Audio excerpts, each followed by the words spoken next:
Hi.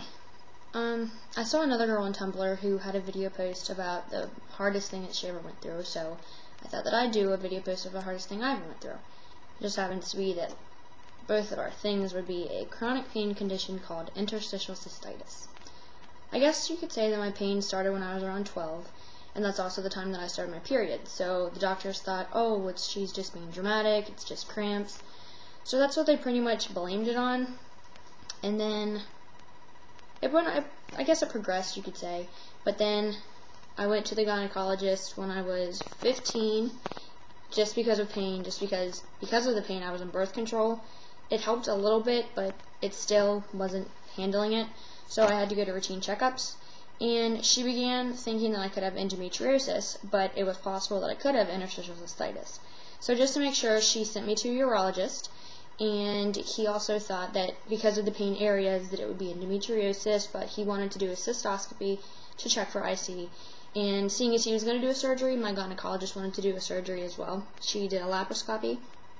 They were both done on March 3rd, 2011, and the results came back and said that I had IC. Woohoo!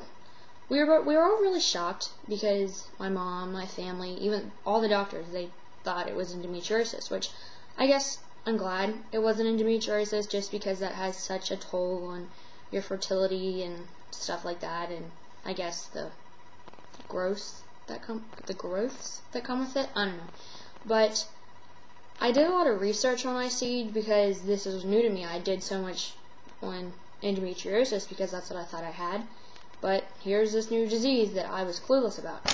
So in case you don't know, interstitial cystitis is a condition where your bladder lining is either missing or very, very, very weakened. In my case, I pretty much don't have one. And that's kind of rare because I'm 16, and normally people with IC are in their 40s or even after their 60s. A lot of doctors don't think you can get it until you're at least 20, but hey, I have it. Let's see. Obviously, since it's with your bladder, most of the pain would be in the bladder region, but mine also goes over to the right side of my body, sometimes on the left, but occasionally, mostly, on the right, sort of on the side, kind of where my back is, but still in my abdominal area. It also goes lower, and it gets worse whenever I'm on my period and whenever I'm ovulating, which is half the month if you put those both together. There's no cure for it. Pretty much you can take medication, and some people believe in physical therapy for it, but I really wasn't urged to do that just because it doesn't do anything to your bladder, it just helps with the muscles around it. As of now, I'm on Elmeron. I take that twice a day, once in the morning and once at night, and I'm also on a daily pain pill called Elavil, which surprised me when my mom first said it because my little brother takes it because he also has a chronic pain condition, not IC. But when I googled it, it was a depression medicine, which some depression medicines actually work as pain medications, which I learned, which is very neat. Other than that, I have Tylenol with codeine that I'm allowed to take for pain if the Elavil and Elmeron aren't helping on a certain day. I can also take Pyridium, which makes my pee orange, which I think is really cool. As of right now, I'm sort of in a flare-up as we speak, but other than that, I have pain here or there, but it's never just a dull ache. It's either it hurts, and if I'm in a flare-up, it hurts really bad. I think the hardest part about having IC is just getting people to understand. Like, I pee more than the normal person, and sometimes it's also irritating, not to get off on a tangent, but it's also very irritating because I will sit there and I feel like I have to pee so bad, and then like 2 little droplets come out, and it's really annoying, but whatever, it's better than the pain. Back to the worst part. Like, when you explain it to people that are like, oh, I understand how you feel, and I know they're trying to be like, oh, I'm sorry, but no one really does understand how we feel because it's not necessarily a common disorder to have, and especially if you're younger, if you're a teenager like me, 16, no one else has this, my age, like, no one. Some might, just no one has it, and, sometimes I feel almost like a drag because there's certain things I can't do because of my IC. Like, just if I'm in a pain flare-up, I can't go and do what, you know, other people in my family or if my friends want to do something. I mean, it's kind of limited, but also comes with a diet. Pretty much nothing acidic, but mainly tomatoes, you know, like acidic vegetables, acidic fruits.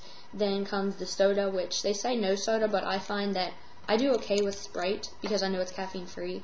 I mean, I'm not pain free, but then again, I'm not pain free at any time, so I mean, why not live a little and just drink some Sprite? I don't do it that often. I normally stick with water or milk, which I love milk, so that works. And then food-wise, I mean, I know what I can't have and what I can have.